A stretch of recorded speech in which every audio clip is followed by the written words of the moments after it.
Oi, pessoal! Tudo bem com vocês? Meu nome é Mariana, eu sou plantonista de Química do Poliedro de Campinas e hoje eu vou ajudar vocês com essa questão. Bom, antes de eu ir direto para o que a questão pede, eu só quero lembrar um conceito importante, tá? Para que a gente consiga resolver ela de forma mais rápida. Bom, a primeira coisa aqui que eu quero fazer com vocês é lembrar, né? Como eu identifico se esses potenciais dados nas semi-reações são potenciais de redução ou potenciais de oxidação? Como eu faço isso, né? Vamos olhar para essa semi-reação aqui de em cima.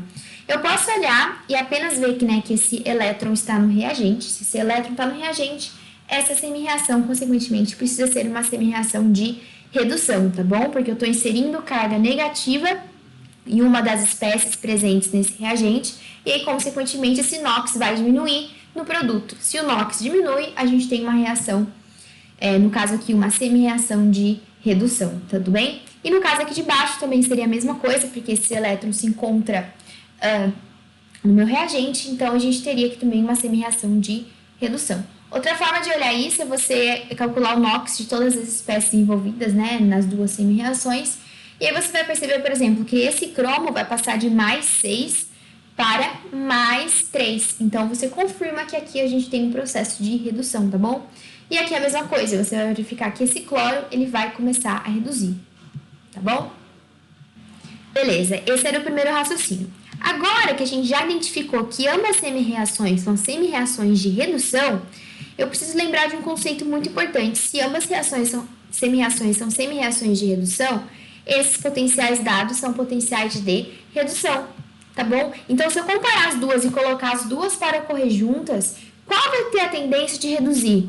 Bom, aqui terá a tendência de reduzir, vai ser a semi-reação, onde o potencial de redução é maior, que no caso vai ser essa primeira. Então, se eu coloco essas duas semi-reações para ocorrerem juntas, né, formando uma reação global, quem vai reduzir vai ser essa primeira espécie, né? Quem vai reduzir vai ser o cromo e quem vai oxidar vai ser esse cloro do perclorato, virando essa espécie aqui. Então, eu teria essa reação sendo a reação de redução, porque o potencial de redução é maior, e essa reação invertida. Eu precisaria inverter essa reação, né, para construir a reação global, porque aqui a gente teria uma reação de oxidação, tá bom?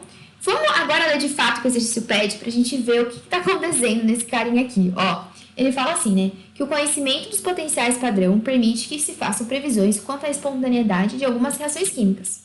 É isso que a gente fez, beleza? A gente olhou os potenciais e a gente falou assim, olha, se uma reação for espontânea, né, nesse caso, quem possui o maior potencial de redução vai reduzir. Então, esse carinha aqui vai reduzir, né? Essa reação vai ser reação de redução. Consequentemente, esse aqui vai ser minha reação de oxidação, beleza? Se for uma reação espontânea, ok? E o que ele pede pra gente, ó? Com base nessas informações, é correto afirmar que a oxidação do íon cromo 3, então ele tá falando assim, este cara aqui, oxidar, se ele vai oxidar, ele vai ter que passar a ser este. Então ele não está falando do processo de redução. Ele não está considerando que essa semi-reação vai reduzir, ele quer que a gente considere que essa semi-reação vai oxidar. Mas no processo espontâneo, gente, essa reação vai oxidar? Não, essa semi-reação não vai ser uma semi-reação de oxidação. Pelo processo espontâneo, ela seria uma semi-reação de redução.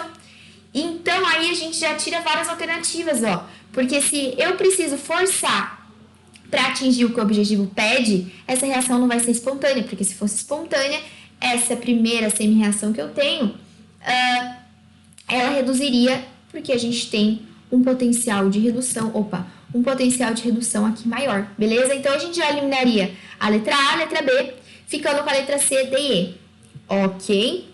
E aí, quando esse primeiro raciocínio já foi colocado na sua cabeça, né, que esse processo não vai poder ser um processo espontâneo, porque eu preciso oxidar essa espécie de cromo, que a gente já viu que a tendência é reduzir se comparado com a de baixo, agora eu preciso calcular qual que vai ser esse ΔE.